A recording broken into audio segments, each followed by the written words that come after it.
Please stand for the Pledge of Allegiance. Please stand for the Pledge of Allegiance.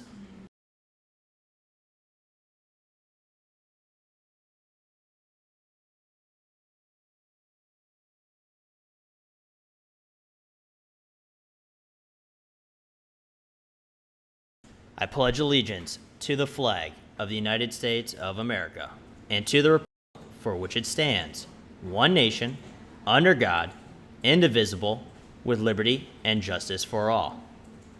You may be seated. Now, for a moment of silence.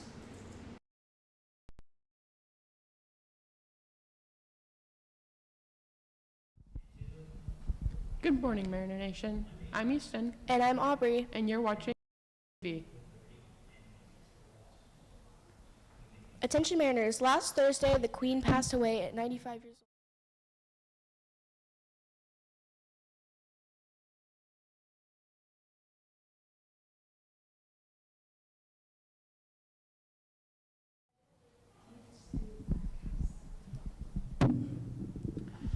Attention Mariners, last Thursday, the Queen passed away at 95 years old. Sorry for the delay, sorry.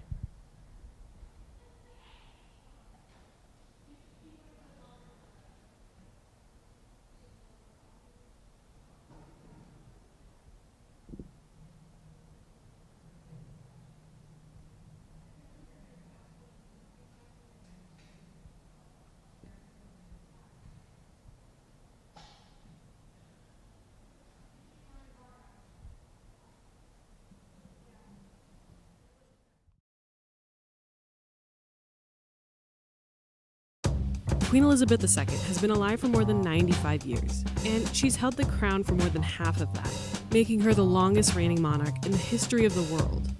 She's lived through over a dozen British prime ministers, 14 US presidents, and 20 Summer Olympics. God bless her, she's 95. That's a long-lived life. That's a life well lived. This is Bill Booth, and he agreed to talk about the unspeakable, the day London Bridge will fall down. No, not the actual bridge, though that's another interesting story in itself. Operation London Bridge is the not-so-secret plan for the United Kingdom when the Queen dies. When the Queen dies, the House of Windsor and the palace will go into super overdrive. On the day of her death, known as D-Day, the Queen's private secretary will call the Prime Minister and say the words, "London Bridge is down."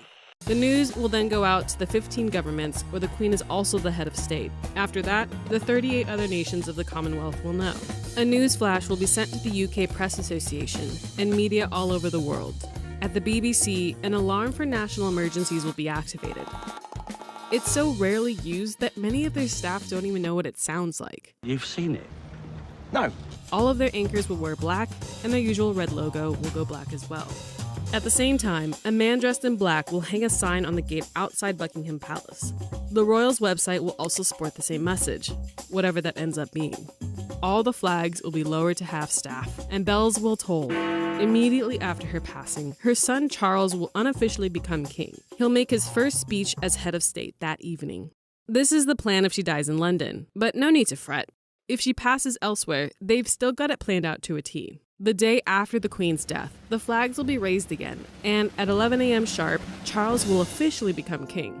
He may or may not choose to stick with the name Charles, and his wife Camilla will become queen per Elizabeth's request. He will then tour the UK to Edinburgh, Belfast, and Cardiff to attend services honoring his mother. Meanwhile, Westminster Hall will be closed for cleaning and funeral preparations. The Queen is coming. 4 days after her death, there will be a procession from Buckingham Palace to Westminster Hall, where she will lie in state for the next 4 days. Important people will be able to visit her first, then the normal people. The palace is expecting 500,000, a million people to visit her there in her coffin. Then there'll be a funeral, and then we go on from there. The 9th day is funeral day. At 9 a.m., the bells covered in leather pads will ring muffled tones. The coffin will be carried to Westminster Abbey. The funeral will begin at 11 a.m. Assuming the pandemic will allow it, 2,000 invited guests will attend, and the rest of the world will watch on their TVs. Everything will be shown except for the royals' faces during prayer. After the funeral, the Queen will go to Windsor Castle, where she will be buried next to her husband, Prince Philip, and her father, King George VI. God save the Queen. I don't think they'll be sobbing on the streets for the death of the Queen. I think that the tears will be shed and people will feel a moment and a passing, but I don't think they'll be gut punched. Brits overwhelmingly love the Queen, and the Queen loves them. I mean, she vowed to dedicate her whole life to them. I declare before you all that my whole life shall be devoted to your service. They like the tradition of it. They like the steadfastness of it. They like that they come from a place, even with a monarch that had like parliaments and rule by the people for centuries. They like their history, and she is the living link to history.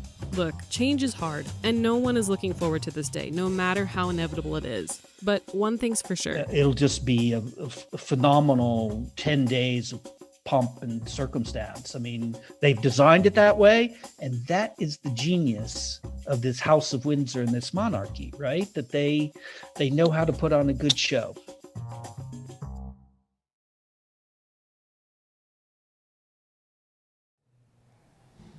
We are excited to announce the Mariners Cardio Club. Runners, joggers, and fitness walkers are all welcome. Sessions take place every Tuesday, 4:15 to 5, beginning October 4th. Students will compete 2 miles per session, depending on personal pace. If you have any further questions, ask Coach Turnbow.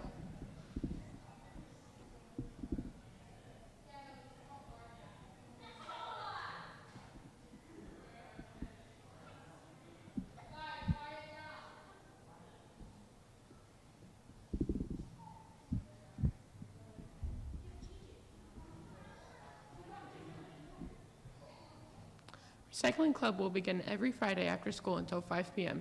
Any student is welcome to join. Meetings will be held in G5 with Miss Bruce. Students must have their own transportation home. If you are interested in helping the environment and making Murdoch a greener place, come see what the Recycling Club is all about.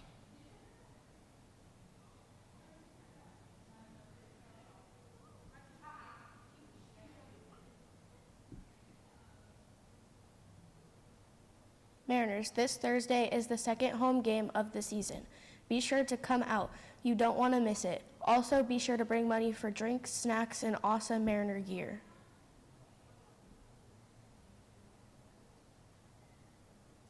Mariners, today for lunch we are having chicken nuggets. Tomorrow we will be having nachos. Mariners, remember to fuel up for both breakfast and lunch. Both breakfast and lunch are free for all students on campus.